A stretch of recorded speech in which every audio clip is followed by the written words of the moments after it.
Commentaire de la dernière vidéo de Jérôme Rodriguez, qui est une vidéo d'indignation. Bon, d'après ce que j'ai compris, c'est sur les critiques qu'il aurait subies quant à sa participation à la marche contre l'islamophobie. Donc j'en profite pour décrypter un peu le personnage avec les données qu'on a désormais. Alors j'ai essayé de structurer les choses. Donc au début de sa vidéo, il commence par se présenter. Donc il se présente comme franco-portugais, mère française, issu du 9-3. Donc il parle beaucoup du 9-3 qui glorifie comme quelque chose de merveilleux, une chance, puisque un monde multiculturel, la chance de pouvoir adresser la parole à toutes sortes de communautés, etc., etc.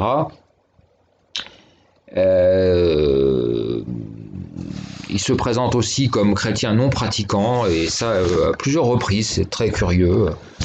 Je vois pas pourquoi il se présente comme ça, mais enfin je vais essayer de vous décrypter ça. Alors, sur cette présentation, je dois simplement rappeler une chose. Le 9-3, c'est pas une gloire. Le 9-3, ça s'appelle un ghetto, et on vit pas dans le 9-3 par plaisir. Moi, je suis moi-même issu d'une cité de la banlieue parisienne, et dès qu'on a pu partir, on est parti. Donc, nous présenter le 9-3 comme une chance, presque, etc., etc., c'est se moquer du monde. Un ghetto, c'est vraiment c'est la double peine pour le monde des pauvres. Voilà. Alors, ensuite, je ne sais pas pourquoi il se présente comme chrétien non pratiquant, parce que en général, c'est pas comme ça qu'on fait. Chrétien non pratiquant, je trouve que c'est une expression très ambiguë. Moi, j'entends jamais les gens se présenter comme ça. Les gens vous disent, ben voilà, je suis chrétien, ou ils vous disent, je suis athée. Bon, j'ai été élevé dans le christianisme, mais ils ne disent pas chrétien non pratiquant. Ça n'existe pas un chrétien non pratiquant. Ça n'a aucun sens. Un chrétien qui a été plus ou moins baptisé puis qui a jamais mis les pieds dans une église, c'est pas un chrétien. Chrétien, ça se rattache quand même à une foi. Donc voilà, c'est quand même très très étonnant. Donc c'est très suspect même, je dirais. Donc de là à dire qu'il apporte une espèce de caution diversitaire à la marche des frères musulmans, on n'irait pas trop loin. Alors dans sa glorification, c'est merveilleux parce que dans le 9-3, bon, il glorifie le couscous de Fatima. Bon, il indique qu'il a été très très souvent invité à des mariages musulmans. Ok, c'est sympa, mais bon, ça fait pas une culture. Hein. Voilà, ça s'appelle pas une culture, ça.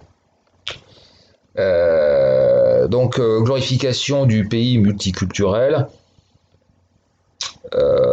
Là, c'est complètement à côté de la plaque. Je crois que depuis que Angela Merkel s'est fait ramasser avec l'énorme vague de migrants, où elle a reconnu d'ailleurs elle-même que les limites du modèle, c'est fini ça. Maintenant, le multiculti, plus personne ne s'en revendique. Donc, il n'y a plus que Jérôme Rodriguez. Hein.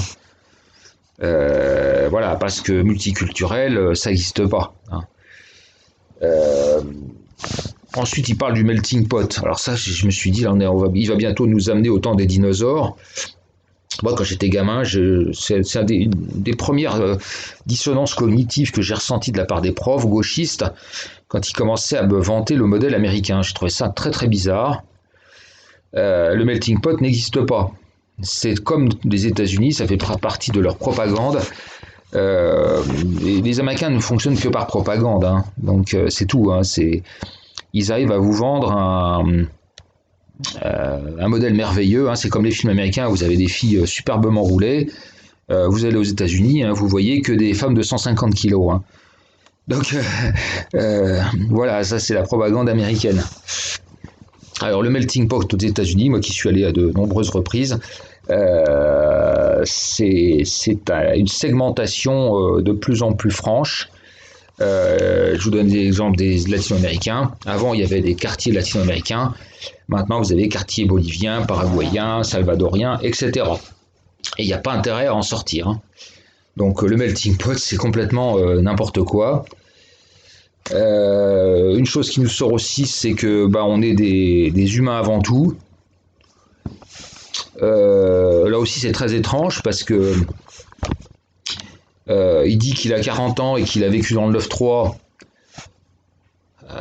C'est quand même très étrange qu'ils connaissent pas quelques éléments religieux de l'islam, notamment des frères musulmans, parce que la qualité d'être humain, elle arrive très très loin dans la classification d'un être humain pour les frères musulmans, hein. Et c'est bien entendu le fait d'être dans leur idéologie qui compte de loin avant tout. Donc là, c'est très étonnant. Donc il est dans le 9-3, il connaît très bien le 9-3, mais mais là encore, il nous donne une version travestie de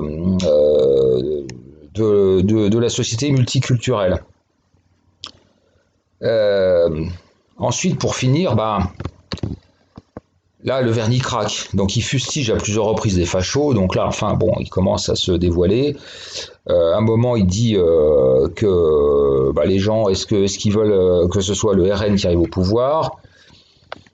Moi, je vous dis honnêtement, moi, j'en ai rien à foutre que le RN arrive au pouvoir. Ce que je veux, c'est que mon pays renaisse, c'est tout.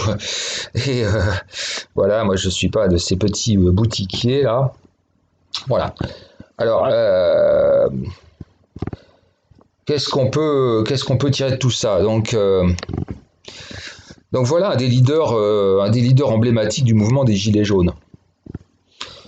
Alors, on est tous copains, tous frères, sauf qu'il faut quand même rappeler que le mouvement des Gilets jaunes, assez rapidement, il a exclu les catholiques, qui s'affichaient en tant que tels, les royalistes, etc. Enfin, tout ce qui était, selon eux, facho. Et ils appelaient ça les mauvais Gilets jaunes. Voilà, donc déjà, ils ont opéré une sélection. Et petit à petit, on a vu arriver les antifas, après ils se sont raccordés aux syndicats, puis maintenant c'est carrément les partis politiques, hein, le MPA et surtout la France Insoumise. Donc au total, après réflexion, qu'est-ce qu'on peut tirer de tout ça?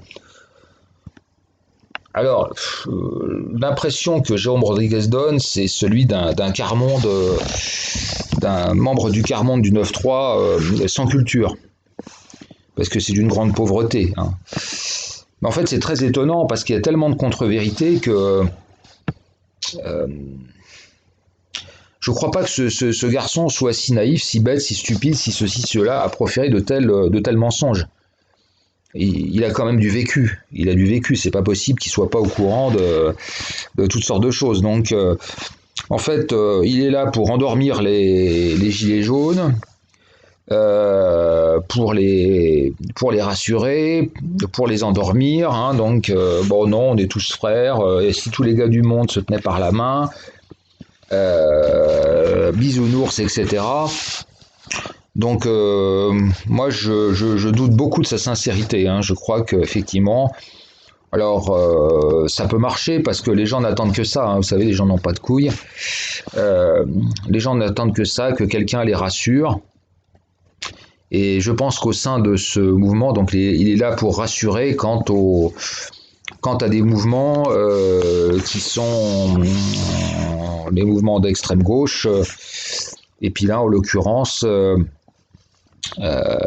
curieusement, un mouvement religieux. Alors, pourquoi est-ce qu'un gilet jaune, un prolo du 9-3, gilet jaune, devient-il compagnon de route des frères musulmans? Parce que c'est quand même la question qu'il faut se poser, quoi. C'est quand même très très curieux. Bon, il sait très bien qu'il y a un moment, il dit même que les gens de la manif, là, ils vont mettre leur gilet jaune, etc. Non. Les frères musulmans, ils sont pas gilets jaunes. Donc, arrêtons de dire n'importe quoi. Donc, moi, je doute beaucoup de sa sincérité. Je pense que son propos est truffé de mensonges. C'est pas possible qu'il soit aussi naïf. C'est pas possible qu'il sache aussi peu de choses. Et je crois que c'est un grand manipulateur, un grand menteur. D'ailleurs, son indignation est mal jouée. Hein, il se force, là, il n'est pas vraiment indigné. Bon, là, il fait appel au monde des bisounours. Hein, voilà. Je voulais finir aussi sur un petit détail, c'est la notion de féminisation, parce que là, son comportement, bah, ça va bien dans, c'est très étonnant. Hein, donc, on est dans une attitude féminine, hein, donc victimisation, il pleure. Euh, Monde des licornes, etc., etc. Donc voilà, c'est très étonnant, quoi.